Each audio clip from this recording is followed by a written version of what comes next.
Allá nos comentaban, por ejemplo, que había un muchacho que se quedó viendo a la mamá que para fritar la carne le quitaba una punta, un extremo de la carne, y ahí sí la ponía a fritar. Entonces, como los jóvenes de ahora, ellos están analizándolo todo, ¿no? Ellos no comen entero.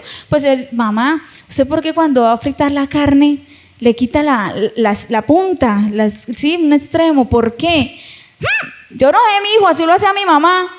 Pues yo lo hago igual. Va, pregúntele a su nona, ¿por qué es? Entonces fui y le pregunto a la nona, oiga, nonita, ¿por qué para fritar la carne uno le tiene que quitar un pedazo de un extremo? Le decía, no, mi hijo, es que la paila que yo tenía era muy pequeña y no cabía el pedazo de carne completo. Pues tenía que quitarle un pedazo para poderlo fritar. Entonces ahí sí el muchacho, mamá, mire, si usted hubiera preguntado por qué se hacían las cosas, y así pasa. A veces hacemos las cosas y las repetimos sin entender el por qué o para qué. Simplemente así lo hacía sutanito, julanito, y así va de generación a generación. Entonces eso nos lleva a pensar de que lo que nosotros enseñamos sí importa. Lo que nosotros enseñamos, ya sea con palabra o con acción, sí va a importar, porque va a impactar no solo un individuo, sino va a impactar una familia, por ende una nación y la siguiente generación. Va así. Todo lo que nosotros aprendamos y todo lo que nosotros transmitamos también a otros, entonces es muy importante. Y ahí me llama la atención esta palabra, no seas, porque el Señor estaba hablando y dice, mi pueblo fue destruido por falta de conocimiento. Y aquello que no conocían era a su Dios y a la ley de Dios. Perecieron por falta de ese conocimiento. Ahora, Dios escoge a su pueblo y le da mandamientos para que a través de sus mandamientos el pueblo fuera transformado. Y a través de esa transformación, ya dijimos, todo lo que nosotros enseñamos o aprendemos impacta el individuo, las familias, la nación y la generación. Ahora, Dios al escoger a su pueblo estaba haciendo el Dios que es todopoderoso y sabio, porque sabía que el transformar esa nación iba a hacer que esa nación fuera luz para las demás naciones. Ahora nos hacían una pregunta, ¿de en qué momento Israel deja de ser luz para las demás naciones? ¿Ustedes en qué momento creen que Israel dejó de ser esa luz para las naciones? ¿En qué momento de su historia? De lo que hemos leído de pronto en la Biblia. ¿Qué piensan? Sí, bueno, exactamente fue en el momento que ellos ya no quisieron que Dios fuera su rey. En ese momento dejaron de ser la luz para las naciones, porque pidieron rey como las demás naciones. Aun cuando el Señor les hace la salvedad y les dice, ok, pero van a llevarse de esclavos a sus hijos, van a haber impuestos y todo esto que ejercían las demás naciones, pero a ellos no les importó. Entonces desde ese momento Israel deja de ser la luz para las naciones y por lo tanto también empiezan un tiempo de desobediencia en que se olvidan de Dios. Ahora pasa la generación que había visto ver cómo Dios abría a través de la vida de Moisés el mar en dos, cómo lo sacó de Egipto, el pueblo que vivió las plagas, el pueblo que veía la columna de fuego y la nube de noche, la nube de día y la columna de fuego en la noche. Esa generación iba a pasar, moría, ¿cierto? Y la mayoría murió en el desierto. ¿Por qué? Porque se olvidaron de su Dios y recordaron a Egipto como diciendo, ay, si estuviéramos allá, tan rica que era la comida de allá, y se les olvidaba que estaban siendo esclavos en ese lugar. Desde ese momento, el Señor, cuando les da su ley, su palabra, lo que Él quería intencionalmente es que tenían que contarle a su siguiente generación sus maravillas, sus obras y sus hechos, porque entonces ¿quién lo iba a conocer? Nosotros, ¿cómo conocemos que hubo una batalla de Boyacá y que hubo un tiempo de guerra para nuestra independencia? Porque nos lo cuenta la historia y porque tú y yo vamos a la escuela y nos lo enseñan, ¿cierto? Porque tenía que haber alguien en la historia y en la vida que nos lo contara, porque si no nos lo cuentan ignoramos la historia, y el hecho de que ignoremos la historia hace que esta no sea real. No, ¿cierto? Es real, solo que yo la ignoro. Ahora, el hecho de que yo ignore a Dios y sus obras, ¿quiere decir que Dios no es real? No, es que hay una generación que desconoce a Dios. ¿Y por qué perece? Por falta de conocimiento. ¿Del conocimiento de quién? De Dios y de su palabra. Ahora, cuando el Señor le da el decálogo, cuando usa la vida de Moisés y le dice, oye, sube acá, y le empieza y le escribe en piedras, y lo resumimos en 10 mandamientos, 4 de ellos dirigidos hacia la relación mía con Dios, y 6 de ellos dirigidos hacia mi relación con la sociedad, con mi hermano, con mi prójimo, que quiere decir el próximo, el que tengo más cerca. Ahora, ¿creen ustedes que Dios se ha equivocado a darnos 10 mandamientos que si solamente tú y yo los practicáramos, tendríamos un hogar diferente? Habría una nación diferente, habría una sociedad diferente. Amén. Vamos a leerlo solamente por encima, Éxodo capítulo 20. Lo que nos habla el Señor en su palabra. Éxodo capítulo 20, amén. ¿Llegaron ahí primeros? Bueno, gloria a Dios, yo ya estoy llegando, amén. Y habló Dios todas estas palabras diciendo, yo soy Jehová tu Dios, que te saqué de la tierra de Egipto, de casa de servidumbre. ¿Le recuerda quién es el que habla? Amén. Dios, el que lo sacó de la servidumbre, de casa de Egipto. No tendrás dioses ajenos delante de mí. No te harás imagen ni ninguna semejanza de lo que está arriba en el cielo, ni abajo en la tierra, ni en las aguas debajo de la tierra. No te inclinarás a ellas ni las honrarás, porque yo soy Jehová tu Dios, fuerte, celoso, que visito la maldad de los padres sobre los hijos, hasta la 3ª y 4ª generación de los que me aborrecen. Y hago misericordia a millares, a los que me aman y guardan mis mandamientos.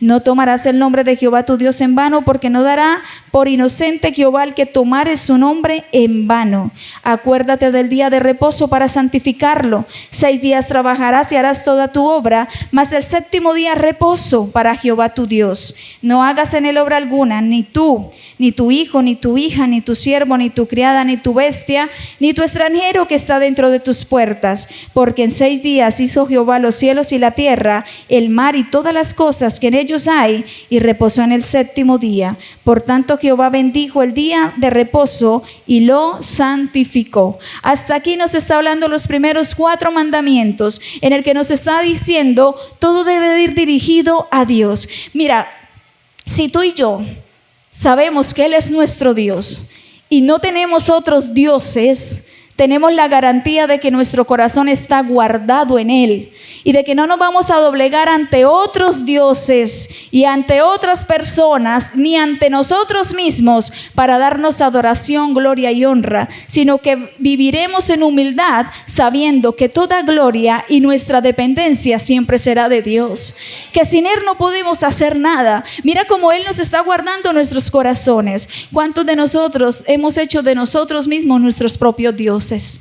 ¿Por qué? Porque nos veneramos a nosotros mismos. ¿Cuánto culto le damos al cuerpo? Y quizá no lo sabemos, porque quizá nos enfocamos mucho en guardar bien nuestras medidas y en lucir quizás un cuerpo, pero se nos olvida que a quien debemos honrar y glorificar es a nuestro Dios y no a nosotros mismos. ¿Cuántas veces le obedecemos a nuestro corazón y a nuestra mente, aún sabiendo que va en contra de lo que Dios nos ha enseñado? Dándole culto a nosotros mismos y dando culto al placer. Amén. ¿Por qué Dios estaba dando esos mandamientos? Porque si nosotros solamente honramos al Señor nuestro Dios, entonces nuestro corazón estaría siempre dependiendo de Él, hermanos. Por eso Él quería guardar la nación que teme al Señor, que honra al Señor. Es una nación que es luz en medio de las tinieblas. Es una nación que no se inclina ante la idolatría. Porque el Señor nos advertía desde ahí: no te hagas ninguna imagen ni semejanza de nada, ni de lo que está en los cielos, ni en la tierra, ni debajo de la tierra, en ningún lado. Porque sabía quiénes éramos nosotros y cómo somos nosotros, en qué ponemos nuestra confianza. ¿Cuánto se nos hace más fácil saber que si estamos delante del matachito que dice que es Dios, entonces tengo más confianza en el matachito? ¿Cuántos salen quizás más confiados a la carretera o a un viaje porque en la moto tienen amarradita la camandulita y la cosita, que creen que esa es su protección y creen más en eso, en la cosita? Es que si eso no va conmigo me va a pasar algo. ¿En quién estamos confiando? ¿Ante qué nos estamos doblegando? Ante la cosita esa, ante la manillita, ante la pulserita. Mira que es delante del Señor, y Él, ¿por qué lo decía? Para guardar nuestros corazones, que nos desviáramos de sus mandamientos. Amén. Ahora nos da mandamientos para que podamos tener una sociedad y construir un mundo muchísimo mejor, una nación y una casa mejor. Honra a tu padre y a tu madre para que tus días se alarguen en la tierra que Jehová tu Dios te da. Mira que nos está hablando de honra en una sociedad donde carece la honra, donde dejamos de honrar a nuestros padres. ¿Tú te imaginas cómo sería si todos honráramos a padre y a madre? ¿Cuánto respeto se levantaría? Pero hoy es muy fácil ver que hijos insultan a sus padres. Ver que quizás muchos podríamos decir, y lo digo por mí, cuánto nos ha costado honrar a nuestros padres, porque diríamos, quizás el papá que me tocó, ¿cómo puedo honrar a alguien que no está presente? ¿Cómo honrar a alguien del que no puedo hablar mucho? Y quizás muchos de ustedes están en la misma posición. Quizás muchos de ustedes dicen, dime cómo honro al que me abandonó. Dime cómo honro al que me abusó sexualmente. Dime cómo honro a aquel que no me defendió. Dime cómo lo hago. Pero Dios a su pueblo le estaba diciendo honra, porque se supone que habrían padres merecedores de honra. Pero ahora el Señor me está diciendo, ojo, si tú lo honras, el bien va a ser para ti, porque se alargarán tus días sobre la tierra que el Señor te dio. Así que cuando el Señor llega a nuestro corazón y nos sana, aún permite que honremos a aquellos que a nuestro juicio no merecerían honra. Porque Él cambia nuestro juicio y cambia nuestra posición para decirnos, a ti no te corresponde el de juez, a ti te corresponde el de ser mi hijo, y tu corazón se restaura. Entonces aún podemos darle honra a aquellos que quizás diríamos, no se la merecen. Ahora, los que estamos acá y ahora somos padres, tenemos que marcar la historia de una manera diferente y no repetir el ejemplo y la conducta que nos enseñó nuestros padres. Si quizás no recibimos el mejor ejemplo, entonces no repitamos la historia. Si sufrimos de abandono, no abandonemos. Si vemos que nuestros padres fracasaron, entonces no repitamos la misma historia con el mismo fracaso, y dejémonos guiar por Dios para poder parir hijos y criar hijos que en su vida tengan muchos motivos para decir, es mi papá y es mi mamá y les honro. ¿Cuándo nos dan honra? Cuando hablan bien de nosotros. Cuando damos honra, cuando no esperamos a que sea el cumpleaños para extender la mano y darles al menos un pan o un regalo. Simplemente cualquier día es propicio para decir, te bendigo papá, te bendigo mamá, te honro. Te honro. Eso es darle honra a nuestros padres. Cuánta honra falta en medio de nuestra sociedad, en medio de nuestra iglesia, en medio del barrio. ¿Cómo sería nuestra casa donde hubieran hijos que honraran a sus padres? ¿Tenía razón o no tenía razón Dios al darnos este mandamiento? ¿Estaría marcando la diferencia la nación de Israel poniendo en práctica este mandamiento a otras naciones? Lo estaría haciendo, amén.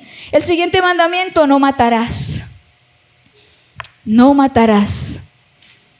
Y Jesús fue un poco más allá después, porque dijo, oíste que fue dicho, no matarás. Mas yo te digo, dijo Jesús, cuando nosotros a veces creemos que matar solamente es coger un arma, empuñar y quitarle la vida a alguien, y de eso ya se ve llena nuestra sociedad. Hoy fácilmente alguien mata a otro porque lo miró feo, porque lo cogió el día que no era, y entonces discutieron en medio del choque o de algo, y el uno se baja y empuña un arma y lo mata porque sí, porque me miró mal, porque no me saludó, y matamos porque sí. El padre de familia se levanta y mata a papá, mata a sus hijos y mata a su esposa porque sí. O sea, hoy en día este mandamiento se está violentando completamente. Ahora, cuando Jesús nos habla, nos dice que también matamos cuando hablamos del hermano, cuando tratamos mal al otro. Estamos matando su dignidad y su nombre. Aún Jesús nos lleva un poco más allá. Dice, yo no he venido a abolir la ley, sino a que se cumpla. Y aún está en eso, algo que nace desde el corazón. ¿Cuántos quizás hemos matado con nuestra mente solamente? Y es que me provoca cogerlo del cuello y quitarle el aliento, ¿cierto? Que Dios nos perdone. Pero ¿cuántas personas quizás hacia alguien, y es que no me lo paso, es que no me lo soporto? Pero miren por qué el Señor nos está hablando de esto. Aparte trae consecuencias, ¿cierto? Si a alguien le quita la vida al otro, pues tiene que ir a pagar cárcel. Y eso si no se desata otra guerra. Porque pilas a quién mató, de qué familia es, y entonces se le vienen todos. Y ahí se desata una guerra y no hay paz. Porque se viola un mandamiento. Ahora, ¿no les parece que la sociedad y una nación, cuando estipula sus leyes, sus normas, tuvo que haber tomado de acá para poder saber qué cosas penalizaba y qué cosas no, para hacer que hubiera orden en medio de la nación? Y uno de estos es eso: si nosotros matamos, pues tiene que ir a juicio, ¿cierto? Y es juzgado. Ahora, el siguiente mandamiento que dice, no cometerás adulterio. ¿Cuántas familias seguirían funcionando si no se hubiera violentado este mandamiento? Ahora Jesús va un poco más allá. A veces decimos, no, casi, pero no, mi amor, tranquila. No pasamos de una conversación por WhatsApp. Es que ni siquiera un beso nos dimos. Eso no pasó de ahí. ¿Sabes qué dice Jesús? Te digo que solamente si en tu mente deseaste la mujer de tu prójimo, ya adulteraste con ella en tu corazón. Así que es desde acá, es desde nuestros lindos y bellos ojos que el Señor nos dio, es desde ahí que tenemos que guardarnos. Y tú dirás, ay, bienaventurado el ciego porque no cae en eso. Mira, déjame decirte que hay ciegos terribles también. Conocimos el caso de alguien ciego, pero que tenía amigos y los colocaba que les dijeran cómo era la mujer que tenía al frente, que le dijera el color del cabello, sus medidas, y el ciego, me imagino que ya en su mente se lo iba imaginando, y adulteraba en su corazón, aún sin que estos ojitos le sirvieran. Ahora, ¿cuánto más los que los ojos les sirven? ¿Y cuánto más los que tienen internet ilimitado y tiempo de sobra para estar quizás metido en el celular mirando los pechos que no son los de su esposa? ¿Cuántos hogares destruidos por la pornografía? ¿Cuántos hogares destruidos por adulterar con la vecina, con la suegra? Nos parece terrible, pero se ve, y así sucede. ¿Cuántas cosas el Señor nos está guardando cuando nos habla en sus mandamientos? No cometas adulterio. Y no solo se destruye un hogar, se destruye la vida de unos hijos que difícilmente podrán voltearte a mirar para honrarte más adelante. ¿Por qué lo que yo hago influye, impacta tanto, no solo en mí, sino en aquellos que el Señor me dio para que yo cuidara? No cometamos adulterio, por favor. Pensemos bien las cosas antes de actuar. Arrodillémonos delante del Señor, que Él es nuestro ayudador. Digámosle, ayúdame, Señor, en esta debilidad. Hablemos las cosas con tiempo, pero no permitamos que consecuencias nefastas vengan y luego nos quejemos delante de Dios y le digamos, Señor, pero eso que yo iba al culto y eso que yo alzaba las manos y eso que el domingo, mira, me levantaba temprano, iba a adorarte. Señor, yo llevaba mi diezmo y mi ofrenda. Pero es que, ¿de qué nos sirve diezmar y ofrendar y venir a cantar coros si nuestro corazón está lejos de Él? El Señor no quiere sacrificios. ¿Qué decía el salmista? Tú no quieres sacrificios, que yo los daría, Señor. Fácil presentarte sacrificios, Padre. Tú quieres obediencia. Y eso es lo que a veces cuesta, morir para que Él viva. Amén. El siguiente mandamiento, no hurtarás. ¿Cuánto ya no tenemos efectivo? Y no porque no tengamos plata, es porque nos da cosa que nos la roben, ¿cierto? Ya no vamos al cajero porque ¿para qué? ¿Tiene Nequi? ¿Tiene mi plata? Va a comprar un helado al señor que vende los helados. Señor, ¿se tiene Nequi para pagarle 500? Y uno como, bueno, está bien, ¿cierto? ¿Por qué? Porque estamos llenos de una sociedad donde también hay mucha inseguridad. Cualquier cosa nos pueden quitar. Y aparte cometen ambos, nos hurtan y por si acaso nos matan. ¿Cierto? ¿Por qué? Porque agreden físicamente también. Sí, ¿cómo sería una nación donde practicáramos el no hurtarás? Una casa donde practicáramos el no hurtarás. Todo estaría expuesto. No tendrían que guardar nada porque aquí nadie se lleva nada. Pero ¿cuántos hogares donde las propias mamás tienen que estar guardando todo? Hasta la nevera, ponerle candado, porque el pancito que era para la semana, el niño se lo come, el jovencito, en un solo día. ¿Y eso es robar? Pues mi hijo está dejando sin pan al resto de la casa. No hurte el pan, no se coma lo que no le han dicho que no se coma, ¿cierto? Algunos nos criaron de esa manera, no nos comíamos nada sin que nos dieran permiso. Y luego nos regañaban porque se dañaron las cosas. Oiga, pero eso se dañó ahí, nadie lo comió. Y uno decía, hombre, ¿qué hago? Si me lo como me regañan. Y ahora porque no me lo comí también, porque se dañó. ¿Para qué no pido permiso? ¿Para qué no hablo y se lo voy a comer y cómaselo? ¿Cierto? Entonces tenemos que mirar cómo podemos criar y enseñar a los demás. No hablarás contra tu prójimo falso testimonio. ¿Cuántas relaciones se han roto por esa situación? Ojo, lo que hablamos es falso testimonio, o sea, algo que no es cierto. ¿Cuántas relaciones rotas de amistad, de parentesco, aún como familia? ¿Por qué? Porque se habló mal, porque se dijo lo que no era y porque también no se buscó arreglar esa situación. ¿Cómo estaría nuestra casa si no habláramos falso testimonio? Y a veces cuando se habla falso testimonio de los que no son de la casa, entonces ¿cómo se llama? Chisme. Porque estamos hablando de uno que no está presente. Y eso se llama chisme. Oiga, y tan fácil que es hablar del que no está, ¿cierto? ¿Y cómo cambia el tono cuando está? ¿No les ha pasado? ¿No los han cogido en esas? Que están hablando así con toda la energía, ¿no? Ay, es que eso es terrible, ¿no? Usted no se la deje montar de nadie. Y dele, y llega la persona y... No, pero yo sí digo que no, es que a veces, ¿no? De pronto, y tratan de cambiar el tono, la conversación, todo, y uno dice... Oiga, ¿en serio? ¿Es de verdad? Que pudiéramos hablar de la misma manera con la persona presente o no, y ojalá con el ánimo de edificar y de arreglar la situación, no con el ánimo de dañar el nombre del otro. Amén. El último, no codiciarás la casa de tu prójimo, no codiciarás la mujer de tu prójimo, ni su sierva, ni su criado, ni su buey, ni su asno, ni cosa alguna de tu prójimo. ¿Quién es el prójimo? El próximo, el que tengo más cerca. Entonces yo no voy a codiciar. Cuando dice codiciar es desear. O sea que por ahí va metida la envidia. Cuando yo quiero tener lo que el otro tiene. Es que la mujer del otro es tan bonita. Ay, el marido de la otra, oiga, tan lindo, tan guapo ese muchacho, ¿no? Tremendo parecido el muchacho ese. Ay, yo como quisiera que el mío fuera como ese.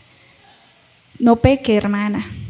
No pequemos, estamos faltando a los mandamientos del Señor y por lo tanto cuenta lo que usted está aprendiendo y lo que hoy está aprendiendo es para la siguiente generación. Amén. No estar codiciando lo que el otro tiene. ¿Cómo sería una sociedad sin que el uno codiciara lo del otro? Hermosa, ¿no? ¿Podríamos vivir en paz? Sí. ¿Nos podríamos ayudar más? Sí. ¿Amaríamos a Dios? Sí. Y se notaría que amamos a Dios porque se nota en el trato que le doy al otro. Yo no puedo decir que yo amo a Dios y me la paso peleando con todo el mundo, porque ¿en dónde está mi testimonio? Yo no puedo decir que amo a Dios cuando dejo sin comer a mis hijos. No puedo, tiene que ser consecuente lo que yo hablo del amor hacia mi Señor y el trato que le doy a los demás. Amén. Ahora, ¿Qué pasará y qué sucedió o qué pasaría en la historia de la humanidad si Dios dejó sus mandamientos? Entonces, ¿por qué el mundo está así? Si el Señor nos dejó sus mandamientos, ¿qué le pasó a la humanidad? ¿Qué le pasó a mi hogar? ¿Qué me pasó a mí? ¿Por qué estoy así si Él me dejó unos mandamientos para que yo viviera bien? Para que disfrutara de los años de vida que Él me iba a dar sobre la tierra. ¿Qué pasó con el Girardot? ¿Qué pasó con Colombia? ¿Qué está pasando con mi hogar? ¿Qué está pasando, iglesia? ¿Saben qué sucedió? Sucedieron dos cosas. Dejamos a Dios a un lado. Dejamos a un lado a Dios. No queremos que Él sea nuestro rey. Queremos que Él sea el que nos haga los milagros. Queremos que Él sea el que nos provea. Queremos que Él sea el que perdone nuestros pecados y nos saque de los chicharrones. Pero no queremos que Él sea el que nos gobierne. No queremos que Él sea el que guíe nuestros pasos. No queremos a Dios como nuestro Señor. Como el que le decimos, aquí estoy, mande usted, Señor. No lo queremos en esa postura. Y es necesario que esté en esa posición, porque si Él no gobierna, el hombre gobierna. Y cuando el hombre gobierna, nos vamos para el barranco todos. ¿Por qué? Porque nosotros somos débiles. Dígame uno acá que podamos alzar la mano hoy y decir, soy perfecto y me las sé todas. No, ninguno. Que podamos decir, somos santos y no fallo, pastora, desde el domingo no fallo. Déjame decirte que seríamos mentirosos. Porque todos los días tenemos que ir antes de ir a la cama a decirle, Señor, perdóname. Todos los días tenemos que arrepentirnos delante de su presencia.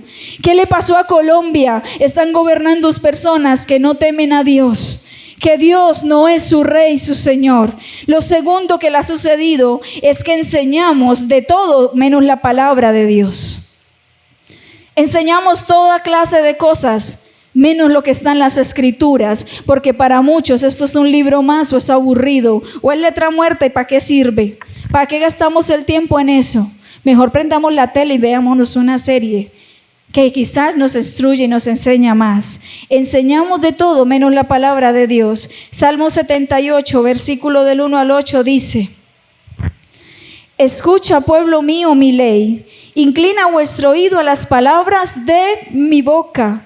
Abriré mi boca en proverbios, hablaré cosas escondidas desde tiempos antiguos, las cuales hemos oído y entendido que nuestros padres nos las contaron. Ayúdenme del versículo 4 al 8 fuerte.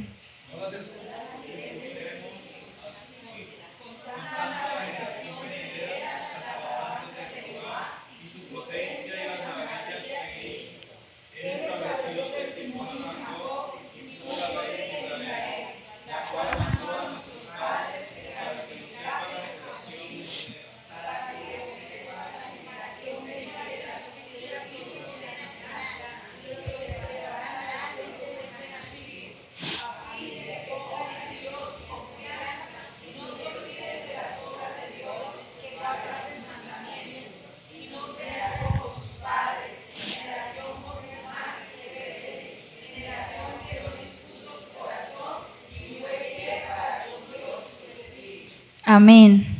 Esos primeros 8 versículos nos están hablando algo muy importante. Lo que yo enseño trasciende y tiene que trascender a la siguiente generación. ¿Qué les estaba hablando? Escucha por favor mi ley y está atento a mis mandamientos, para que tú los escuches y los aprendas, y no solamente tú digas, es que yo sé mucho. No, es para que los vivas y los digas a tus hijos, y los hijos a los hijos de tus hijos, y así de generación en generación. Si mi generación, cuando estamos hablando de generación, nos enseñaban que una generación, estamos hablando de 20 años. ¿Por qué? Porque es el tiempo que yo tengo como padre para infundirle a mis hijos las bases y los fundamentos. Después de los 20 años que yo le entreguen cuentas al Señor de lo que decidieron hacer. Pero los primeros 20 años de vida fue mi responsabilidad enseñarles quién era Dios, enseñarles las maravillas de Dios. Lo que yo aprendí, tengo que enseñárselos y modelárselos a ellos. Después tomarán sus decisiones y esperamos en el Señor que esas decisiones sean tomadas con sabiduría y con el temor de de Dios. Porque no es el amor de Dios lo que los llevará a ser obedientes, es el temor a Dios lo que los llevará a ser obedientes. Por eso el pueblo de Israel debía ver las maravillas de Dios y temer a su presencia. Porque esos decían, no, mire, eso como ruge ese monte. Moisés, no, ve y habla tú y tú habla con nosotros. Tenían miedo de Dios. ¿Por qué tenían temor de Dios? Porque sabían lo santo y poderoso que era Dios. Y el conocer lo santo y poderoso los llevaba a temer a Dios y por lo tanto a no pecar. Y hasta ese punto debemos llegar. Ahora nos está diciendo el salmista, en esto que nos está hablando acerca del Señor, dice, no las encubriremos a sus hijos, contando a la generación venidera las alabanzas de Jehová y su potencia y las maravillas que hizo. ¿Qué es lo que nosotros le notificamos a nuestros hijos? Como padres, ¿qué les enseñamos a nuestros hijos? ¿Qué es lo que les estamos hablando? Miren, ¿por qué debemos enseñarle de Dios? Para que pongan en Dios su confianza y no se olviden de las obras de Dios, que guarden sus mandamientos y que no sean como los padres. Estaba hablando, después habla de la tribu de Efraín, que fueron cabezones, así como a veces nosotros, rebeldes, duros de servir, ¿cierto? Nos dicen las cosas de una manera y uno, no, mire que por ahí se va a estrellar, no pasa nada, más le mete velocidad, ¿cierto? Porque a veces actuamos de una forma rebelde, contumaz, así como que no, es mi vida, yo veo qué es lo que hago con mi vida. Pero mira que el Señor nos está diciendo, háganlo, para que no repitan esa historia de rebeldía, para que dispongan el corazón a Dios, porque un corazón que no se dispone es un corazón infiel para con Dios. Amén. Ahora, nosotros tenemos la responsabilidad de enseñar, de educar. Es nuestra responsabilidad. Es contando, hablando y modelando que los demás aprenden. La ley que fue dada en el Antiguo Testamento, que podríamos hablar de los 10 mandamientos. Mira, cuando tú y yo practicábamos la religión del catolicismo, lo digo porque yo fui practicante, porque yo no vengo de cuna cristiana, porque yo vengo de la, ¿cómo se dicen? Sí, o sea, me enseñaron, ahí me levantaron, a mí solo me faltó casarme por lo católico. De resto yo hice todos los sacramentos, era la monaguilla, era tesorera de la Legión de María, eso yo estaba ya metida de cabeza. Todos los días salía de la escuela, me cambiaba el uniforme y me iba para misa y servía ya con el cura. Y todo esto me lo enseñaron, era la tradición de esta manera. Y cuando llegaba a la casa, cuando alguien llegaba a la casa, se notaba que habían llegado a la casa de un católico. ¿Por qué? Porque estaba la imagen de la María, porque estaba el Santo Rosario, porque estaba la imagen del Santico. Se notaba, ¿cierto? Ahora, el Señor nos saca en lo personal, me revela su palabra, llega a mi corazón porque Él fue el que encontró mi vida. Yo no lo estaba buscando como todos nosotros. Nosotros no estábamos buscando a Dios. Cuando nos dicen busca a Dios en su forma bonita y con la buena intención que uno lo dice, es de aconsejarle a la persona que cambie, ¿cierto? Que busque un sentido y un cambio para su vida. Pero resulta que es que nosotros, es Dios el que nos encontró, porque Él es el que vino a buscar y a salvar lo que se había perdido. Y yo era una perdida completamente y el Señor me encontró. Ahora, cuando van a nuestra casa, ¿será que por algún lado se nota que nosotros somos hijos de Dios? ¿Será que se nota? Porque si poníamos la imagen rápidamente, ¿por qué no poner los 10 mandamientos en nuestro hogar? ¿Por qué no colocar un versículo en el cuarto de nuestros hijos?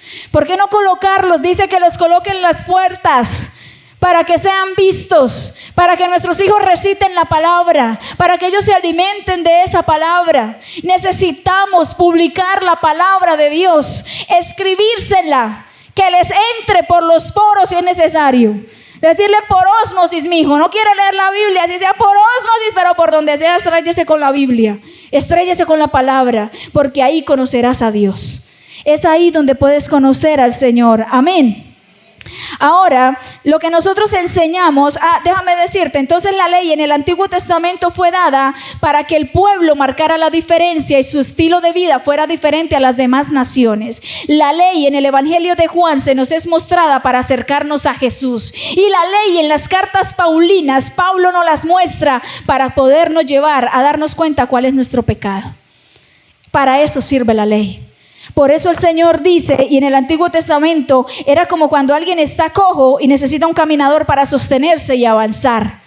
La ley era la que debían apoyarse para poder caminar y avanzar, porque ellos tenían la ley escrita en tablas de piedra. Pero tú y yo no tenemos excusa, porque la ley se nos ha dado escrita con tinta de sangre en nuestro corazón para que la vivamos, y así ni tú ni yo tengamos excusa de portarnos como verdaderos hijos de Dios.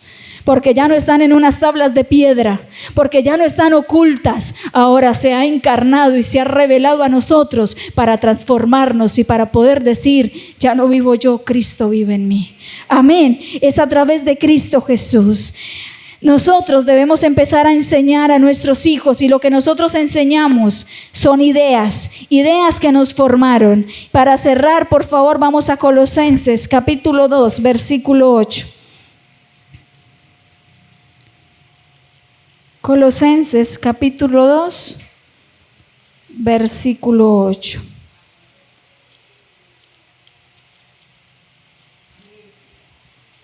Amén. Dijo Pablo a la iglesia de Colosas: mirad que nadie os engañe por medio de filosofías y huecas sutilezas, según las tradiciones de los hombres, conforme a los rudimentos del mundo y no según Cristo. Ahora, para terminar, la pregunta sería: ¿qué estamos enseñando? ¿Cuáles son las ideas que nosotros tenemos? Porque hoy en día tenemos una mezcolanza completa entre la palabra de Dios, entre filosofías, huecas sutilezas y las costumbres que son rudimentos conforme a este mundo y no conforme a Cristo. Cuando hablamos de filosofías, estamos hablando de lo que se cree, de aquello en lo que yo me baso y me apoyo. Hoy en día hay muchas filosofías, y de hecho durante la historia también se han ido dando. Una de esas filosofías es el humanismo, donde el centro es el hombre. Y muchas enseñanzas o muchas creencias nuestras están basadas en eso. Es que aquí lo importante soy yo, que yo sea feliz. Yo me caso para ser feliz. Si usted se casó, está engañado. Si usted se casó pensando en eso, está engañado. ¿Por qué lo digo? Claro que nosotros nos casamos pensando en ser felices. Yo me casé con mi esposo y bien chiquita que me casé. A los 21 años nos casamos. Ya vamos a cumplir 14 años de casados. Obviamente que uno quiere ser feliz, pero como estoy tan pensando en mí, ¿qué tal si es diferente? Yo me caso para hacerlo feliz a él, y él se casa para hacerme feliz a mí. Y entonces lo que yo hago, lo hago pensando en que él esté feliz, y lo que él hace, lo hacen pensando en que yo sea feliz. ¿Sí ve que funciona diferente? Pero cuando yo me caso pensando en que yo sea feliz, soy una egoísta y quiero que todo se haga como yo quiero y porque a mí me gusta así, y se me olvida que es que él es otro ser y que también tiene otros gustos. Que a mí no me gustan los frijoles con pezuña, pero a él sí, y entonces de vez en cuando toca comer. Que a mí no es que me mate la hamburguesa, pero a él sí le mata la hamburguesa, pues de vez en cuando también comparto hamburguesa, ¿cierto? Porque es que se trata de los dos. No estoy pensando en mí. Ahora, cuando yo veo a Dios desde el humanismo, pienso que Él tiene que hacer todo para que yo esté bien, y entonces se haga mi voluntad y no la de Él. Y así se está plagiando demasiados sermones donde se habla más del ser humano, y pensamos acomodar la Biblia para que el que escucha se sienta bien y salga feliz, cuando la Biblia me habla de Dios y de un hombre que es pecador como yo. Entonces la Biblia me tiene que llevar es a que yo me arrepienta delante de Dios, y no a que yo todo el tiempo esté diciendo: ¿qué me va a dar hoy, Señor? Y va a hacer lo que yo quiero que usted haga. Un verdadero evangelio me lleva al arrepentimiento. Un verdadero evangelio me lleva a aceptar la voluntad de Él antes que la mía. Eso es lo que debe suceder. Otra filosofía que se nos ha plagiado demasiado es el hedonismo, el culto al placer, al sentir, al que me pasa corriente y se siente tan rico. Eso no está bien. Eso es una filosofía hueca. Animismo, todo tiene vida. Tan bonito el piano. Pobrecito el piano. ¿Será que él siente? Eso se ha visto y hay gente que cree que todo es vida y en todo está Dios metido y eso no es así. El socialismo, generar dependencia del Estado como padre. El socialismo, vemos nuestra nación Venezuela con esta filosofía donde todos tienen que depender del Estado y entonces el Estado es mi padre. Y se olvidan de Dios. El comunismo, el panteísmo, el machismo, el feminismo, el cristianismo. Wow. ¿Se dan cuenta que todas las filosofías terminan en ismo? Resulta que deberíamos cambiar la palabra cristianismo a cristiandad. Porque entonces cuando yo digo cristianismo es el hombre buscando a Dios. Pero cuando yo digo cristiandad es Dios buscando al hombre. Y es lo que realmente sucedió. Amén. Entonces dice Pablo, por favor no se dejen confundir, no se dejen arrastrar, que nadie los engañe por esas filosofías. Huecas sutilezas. ¿Qué son huecas sutilezas? Son dichos que distorsionan la idea correcta de Dios. Muchas de las enseñanzas que nosotros le transmitimos a nuestros hijos son huecas sutilezas. Algunos de esos ejemplos: un clavo saca otro clavo. Ay, mamita, tranquila, es un clavo saca otro clavo. ¿Qué dice Dios en su palabra? Una hueca sutileza que está distorsionando la realidad de Dios. Dios me dice en su palabra que un clavo saca otro clavo. No, ni lo que le quiero dar a entender. ¿Qué está queriendo decir? Ay, está triste, la dejaron, consígase otro. El Señor no nos llama a eso, a guardar nuestro corazón. Y ojalá guardarlo para una sola persona. Que ojalá cuando vayamos quizás al médico y nos digan cuántas parejas has tenido, poder decir una y es mi esposo. A veces esto suena mandado a recoger para cualquier época, ¿cierto? Como que no sabe lo que habla, pastora. Pero eso es lo que Dios me enseña, a guardar nuestros corazones. Otra hueca sutileza: me levanté con el pie izquierdo. Hoy me levanté con el pie izquierdo. ¿Por qué decimos así? Porque empezaron las cosas como regulares en el día, ¿no? Ay, no, hoy me levanté con el pie izquierdo. Y el Señor, estoy contradiciendo lo que el Señor me dice, porque yo vivo bajo su voluntad. Y así le enseño esas huecas sutilezas. Ay, eso tómese la pastilla del día después. Otra hueca sutileza. ¿Por qué? Y es la persona que nos enseñaba, nos hablaba esta hueca sutileza, porque él decía que estaba criando una niña, porque trabajaba con niños de calle, y estaba criando la niña de calle, y empezaron a notar que el comportamiento como que estaba cambiando un poco, y la esposa, las mujeres como que las cogemos todas. El Señor nos ha dado un sexto sentido, ¿cierto?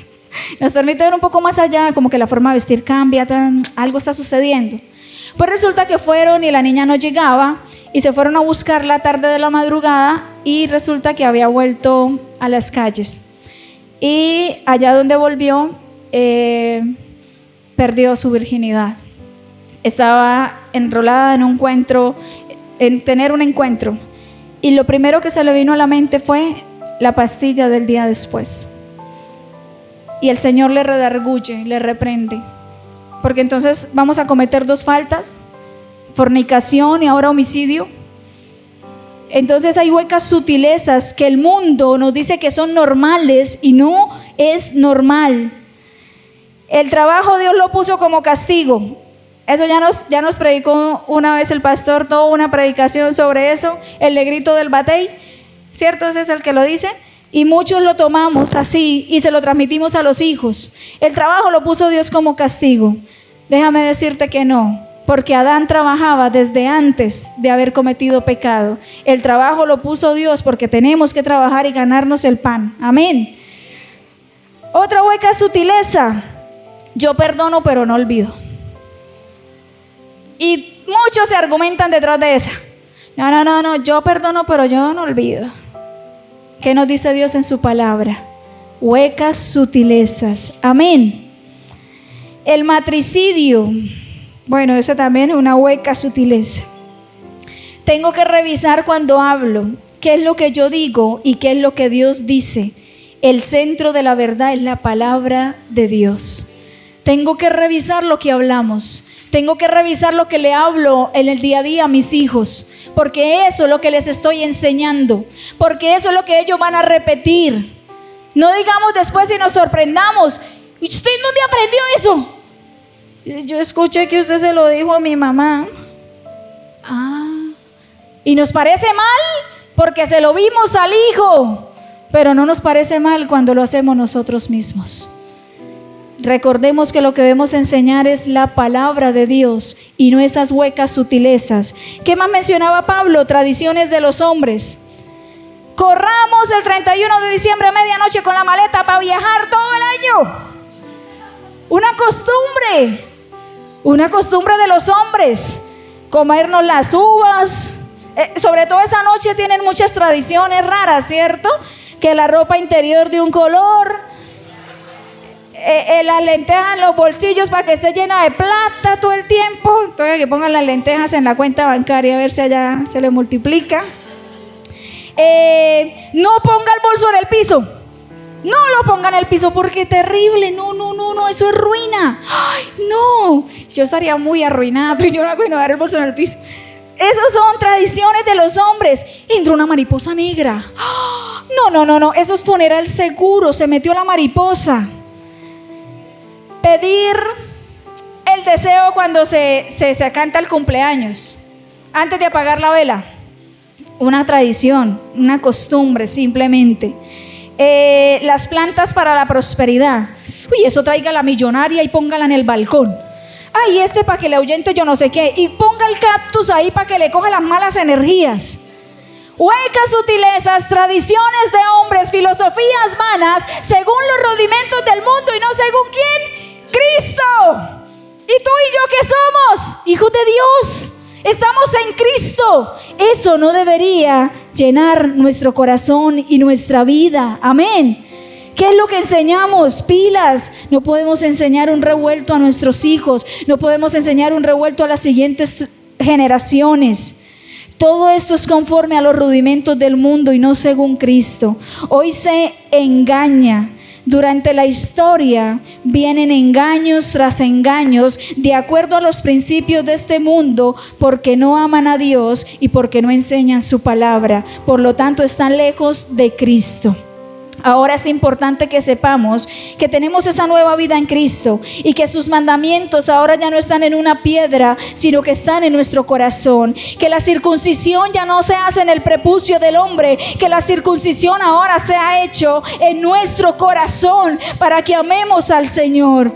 Hoy es necesario, queridos hermanos, que podamos decirle al Señor: entiendo que las enseñanzas sí son importantes. Ahora entiendo que lo que hablo por hablar sí es importante. Ahora entiendo que lo que me enseñaron es importante. Ahora entiendo que muchas cosas aprendidas las tengo que desaprender y aprender de ti, que ahora eres mi maestro. Ahora ya no le echaré la culpa a mis papás, a mis abuelos, al profe del colegio, al compañero de trabajo. Ahora entenderé que hay uno que me tutorea, que me guía, que me enseña y se llama Cristo. Ahora hay uno que me gobierna y se llama Cristo. Por lo tanto, voy a decirle: tú vives en mí, Señor. Tú vives en mí. Vive no según los principios de este mundo, sino vive según los principios de Cristo, que te amó y se entregó a sí mismo por ti. Y dile hoy: lo que ahora vivo, lo vivo en la fe del Hijo de Dios, que me amó y se entregó a sí mismo por mí. Dile en esta noche: Señor, yo ahora vivo para ti. Ahora entiendo, Señor. Y lo que tú me enseñas lo voy a transmitir, porque no solo impactaste mi vida, sino la de mi casa, la de mi familia, la de mi nación y la de la siguiente generación, porque seremos los embajadores y los encargados de que la siguiente generación se levante conociendo a Dios, guardando sus mandamientos y amándole y temiéndole. Amén. Ponte sobre tus pies y vamos a decirle en esta noche: Señor, tú vives en mí.